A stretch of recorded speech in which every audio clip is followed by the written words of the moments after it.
आज एक बड़ा ही कमाल का मुझे अनुभव हुआ। वैसे तो ऐसी परिस्थिति से पहले भी पाला पड़ा, लेकिन मैंने कभी ध्यान नहीं दिया इन सारी बातों पर। लेकिन आज मैंने सोचा कि चलो एक सही निष्कर्ष तक पहुंचा ही जाए। क्या स्थिति होती है ऐसे लोगों की, मनोस्थिति क्या होती है इनकी, क्या सोचते हैं, क्या इनका तर्क होता है। तो शाम का वक्त था। आज मैं अपने एक दोस्त के साथ बाज़ार से लौट रहा था। मेरा दोस्त भी काफ़ी ज़्यादा अंधविश्वासी है, इन सब बातों में, चमत्कार में विश्वास रखता है। तो क्या हुआ कि रास्ते में एक महिला ने हमारा रास्ता रोक लिया। बोला, बेटा रुको। उसकी उम्र करीब 60 साल के करीब रही होगी। और उस महिला के साथ एक और महिला थी। एक जो दूसरी महिला थी वो किसी और से बातें कर रही थी। और शिव शिव के प्रचारक थे, वो शायद भक्त थे। बात करने के बाद मुझे ये बात पता चली उन्हें। उस महिला ने मुझसे शिव के बारे में पूछा, क्या आप शिव भगवान को मानते हो? मैंने इस सवाल का जवाब नहीं दिया, क्योंकि मुझे व्यर्थ लग रहा था। मैं कहीं से आ रहा था, वो मुझे रास्ता रोक ली, तो मैं घर आना चाह रहा था। मुझे ये सब लफड़े में पड़ना नहीं था, बहस करना नहीं था, क्योंकि मुझे पता है ऐसे अंधविश्वासी लोगों को, ऐसे जो भगवान का प्रचार करते हैं जबकि भगवान के बारे में कुछ पता नहीं होता इन्हें।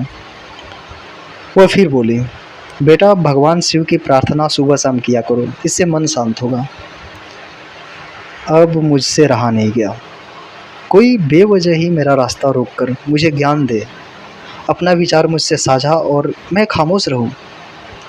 वहाँ से चुपचाप भाग जाना तो कायरता होगी, या फिर अगर मैं उससे बात नहीं करता हूँ, उससे अपना विचार साझा नहीं करता हूँ, तो ये तो बेवकूफ़ी है ना। अगर कोई ज़बरदस्ती आए बहस करने के लिए, अपना विचार थोपते रहे, और अगर उसकी मैं बात आराम से मान लेता हूँ, टाल देता हूँ, तो यही मूर्खता तो अपने बच्चों को सिखाएगी और लोगों को सिखाएगी। इससे अच्छा है कि उससे एक बार बहस कर लिया जाए, बात कर लिया जाए, ताकि उसे एहसास हो कि एक और तरह का विचार है। कई बार क्या होता है कि एक ही तरह के विचार, एक ही तरह की सोच रखने से हमारी मानसिकता उतनी दूर में ही घूमी रहती है, और एक नया विचार अचानक से आता है तो हमारा दिमाग खुल जाता है। जैसे अगर किसी को, कोई अमेरिकन है, भारत में आए। अमेरिका में जब तक था वह, तो उसे एक अलग तरह के लोग मिलते थे जीन्स पहने हुए, लेकिन भारत में जिस दिन आता है तो उसे पता चलता है कि साड़ी जैसी कोई चीज़ होती है, और भी तरह के पोशाक होते हैं, यहाँ के लोग अलग तरह के होते हैं। तो वो महिला ज़्यादा भक्ति में थी, लेकिन मेरे जैसे नास्तिक से उसे शायद पहली बार पाला पड़ा होगा। तो मैंने सोचा कि एक नया विचार दूँ इस महिला के साथ। मैंने पूछा, आंटी शिव कौन है? मैंने मुस्कुराते हुए बोला था, बेटा शिव हमारे अंदर है, वो जवाब दी। मैंने फिर पूछा, आंटी जब शिव हमारे अंदर है तो मैं प्रार्थना किसको करूं? वो बोली, मन से करो बेटा, मन में ही शिव है, ये जो मुंह से बोल रहे हो ये भी शिव है, और वगैरह वगैरह बहुत सारी बातें बोलने लगी। फिर मैंने बीच में टोकते हुए एक और सवाल दागा, आंटी जब शिव हमारे मन में है तो फिर प्रार्थना करने की ज़रूरत ही क्या है? हमारे जब मन में ही है तो सारी मन की बातें जान ले। और प्रार्थना करने का मतलब तो यही हुआ कि मैं शिव को बेवकूफ़ बना रहा हूँ, मैं भगवान को बेवकूफ़ बना रहा हूँ कि देखो मैं आपके सामने कुछ और बातें कर रहा हूँ, सोच कुछ और रहा हूँ। तो इतने में मेरा दोस्त मुझे चुप कराने लगा। बोला कि वो बुज़ुर्ग महिला से बहस ना करो। लेकिन मुझ में और वो आंटी में बहस होती रही, जबकि वो अतार्किक बातें कर रही थी। मुझे पता था इन बातों में कुछ नहीं रखा है, लेकिन मैं बस चाहता था कि ये आंटी जो है, इनके अंदर कुछ एक तर्क जाए थोड़ा बहुत, ताकि उनके घर में जो छोटे बच्चे हैं उस तरह इतना ज़्यादा अपने विचार ना थोपे, कोई भी विचार। क्योंकि सारे विचारों का समागम होना चाहिए इंसानों में के अंदर, तरह तरह से सोचना चाहिए, क्वेश्चनिंग माइंड सेट होना चाहिए। अगर किसी दवा से फ़ायदा नहीं हो रहा है, अगर कोई डॉक्टर दवा दे रहा है और वो दवा काम नहीं कर रहा है, तो क्या दवा खाते जाएंगे? तो अगर शिव की पूजा कर रहे हो और कुछ फ़ायदा नहीं हो रहा है तो फिर क्यों कर रहे हो बेवकूफ़ियतियाँ? मेरा दोस्त बार बार बीच में उस महिला के समर्थन में बातें कर रहा था कि वो महिला काम से निकल गई है, घर से काम वाम ख़त्म करके, उसके साथ उसकी खुशी है, मतलब बाहर ऐसे प्रचार करने में, क्योंकि मैंने उस महिला से बोला था कि अपने घर में बच्चे, छोटे बच्चे हैं, बहू है, बेटी है, दोस्त है, ये सब के साथ खुशी है। ये सब ऐसी बेतुकी बातों में आप टाइम मत लगाओ। लेकिन मेरा दोस्त ये बात नहीं समझ रहा था, उसे उस महिला की बातें अच्छी लग रही थी, शायद वो भी शिव भक्त होगा। अब मुझे अपने दोस्त पर गुस्सा आने लगा था, क्योंकि वह मुझे और उस महिला के बात में बार-बार टाँग अड़ा रहा था। मैंने उसे बोला भी कि तुमसे बात नहीं कर रहा हूँ, मुझे बात करने दो एक बार, क्या कहती है आंटी? मैं उस महिला से बहुत ही रिस्पेक्टेड मैनर में बात कर रहा था। मैंने अपने दोस्त से बोला अंत में, बेशक जिसको जिसमें खुशी है वो करना चाहिए। अगर कोई पूजा कर रहा है तो उसमें मुझे बिल्कुल मतलब नहीं है, उसे जो करना है करे। लेकिन कोई अगर मुझे बेवजह ही रास्ते में रोक कर अपना विचार थोपे जा रहा है कि बेटा प्रार्थना करो, शिव के बारे में बता रहा है, क्यों बता रहा है? अगर वो बात बता रहा है तो इसका मतलब ये हुआ कि वो मुझसे बात करना चाह रहा है। तो बात करना चाह रहा है तो मैं भी अपना विचार दूँगा। अगर कोई आस्तिक इंसान मुझसे अपनी आस्तिकता के बारे में बात कर रहा है, तो मेरी भी नास्तिकता तो फूट कर बाहर आनी चाहिए। क्योंकि उसको लग रहा है कि आस्तिकता सच है, मुझे लग रहा है कि नास्तिकता सच है।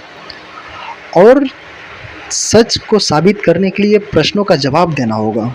लेकिन नास्तिकता का जवाब आज तक किसी के पास नहीं है। जो नास्तिक प्रश्न उठाता है ढंग से कोई जवाब नहीं दे पाता। लेकिन आस्तिक लोगों का जवाब नास्तिक के पास होता है। जवाब हो या ना हो, पर प्रश्न ज़रूर होता है। इसलिए नास्तिक की बातें सिद्ध करना ही पड़ेगा। जिस दिन आस्तिक लोग अगर नास्तिक की बातें सिद्ध कर दिए, लॉजिकली बात कर पाए, उस दिन मुझे कोई बुराई नहीं है अपने आप को गलत कहने में। बीच में एक और महिला आ गई और वो एक कार्ड निकाली, उसमें लिखा था कि बेटा पढ़ो, आप पढ़े लिखे हो। मैंने बोला लाइए आंटी। उसमें लिखा था शिव हमारे गुरु हैं। मैंने बस इतना ही पढ़कर रुक गया। मैंने पूछा शिव हमारे गुरु हैं कैसे? शिव हमारे गुरु कैसे हो सकते हैं? गुरु का मतलब होता है जो एक नया ज्ञान दे, जो कुछ हमें नया सिखाए। पर शिव ने मुझे आज तक क्या सिखाया? मेरे माँ बाप ने सिखाया है, मेरे गांव के टीचर्स ने, मैं जो अभी जहाँ पढ़ता हूँ वो टीचर्स ने सिखाया है, या बहुत सारे लोगों ने कुछ कुछ सिखाया है। वो महिला ये बात बोली भी कि पहले गुरु माँ बाप होते हैं, दूसरे गुरु शिक्षक होते हैं और तीसरे शिव होते हैं। मैंने पूछा आप दो बातें तो सही बोल रही हो, आप जो दो बातें बोल रही हो, माँ बाप गुरु होते हैं, शिक्षक गुरु होते हैं, पर तीसरे गुरु कैसे हो गए? शिव गुरु कैसे हो सकते हैं? जब शिव को लोग बोलते हैं निराकार है, तो फिर उसे आकार क्यों दे दिया? डमरू, सांप, ये सारी चीज़ों को। तो मैंने बोला ये बकवास बातें हैं। तो मेरा दोस्त बोला कि धर्म के बारे में आप बात नहीं किया करो। मुझसे बोला कि धर्म के बारे में बात करते हो तो लोगों को बुरा लगता है। पर मैंने भी कहा जब तुम अपने धर्म की तारीफ़ करते हो तो मुझे बुरा लगता है।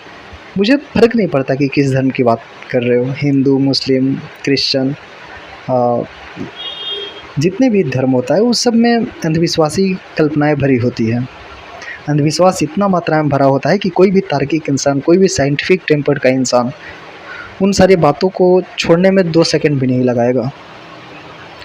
और बुरा लगने की बात है तो किसी को किसी बात से भी बुरा लग सकता है। अगर मैं पूजा नहीं कर रहा हूँ, अगर मैं धार्मिक नहीं हूँ, तो फिर और लोग बुरा लग सकता है और लोगों को। लेकिन मैं यह बात भी तो कह सकता हूँ ना कि अगर तुम ताबीज़ पहने हुए तो मुझे बुरा लग रहा है, अगर तुम मंदिर में जा रहे हो तो मुझे बुरा लग रहा है।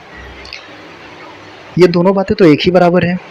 अगर किसी को मंदिर जाने से मुझे प्रॉब्लम नहीं है, तो मेरे मंदिर नहीं जाने से भी किसी को प्रॉब्लम नहीं होना चाहिए, क्योंकि उसका विचार जो है मैं उसका सम्मान कर रहा हूँ। बस मैं तभी उसके धर्म के बारे में बोलूँगा जब वो मेरे बीच में आके बोले, जब वो मुझसे डिस्कशन करने आए, जब वो मुझ पे अपना कोई विचार थोपें।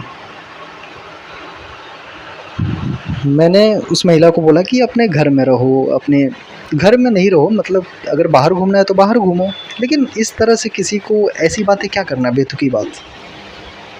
अगर शिव है, कोई विचार है, तो फिर प्रचार क्या करना? और अगर प्रचार कर रही हो तो मेरी भी बात सुनो, डिस्कशन करते हैं मिलकर। अगर वो महिला मेरा रास्ता रोककर ऐसी बातें की तो मेरा भी फ़र्ज़ था कि मैं अपनी बातें उस तक पहुँचाऊँ। लेकिन मेरे दोस्त को इतनी सी भी बात समझ में ना आई। पर खैर ये देश ऐसा है, मूर्खों का देश है। अंधविश्वास इतना ज़्यादा है यहाँ पे, बहुत कम ही नास्तिक मिलते हैं, और बल्कि जो नास्तिक होता भी है उसे कहीं का नहीं छोड़ते लोग। जगह जगह पर उसे अकेलापन का सामना करना पड़ता है। अकेलापन इन द सेंस कि सारे विचारों से अलग अलग तरह का विचार हो जाता है। जहाँ जहाँ सब लोग लंगड़ के चल रहे हो, वहाँ कोई इंसान सही तरीके से चलने लगे तो सही तरीके से चलने वाला अपाहिज कहलाएगा, ये नहीं कि लंगड़ लंगड़ के लोग।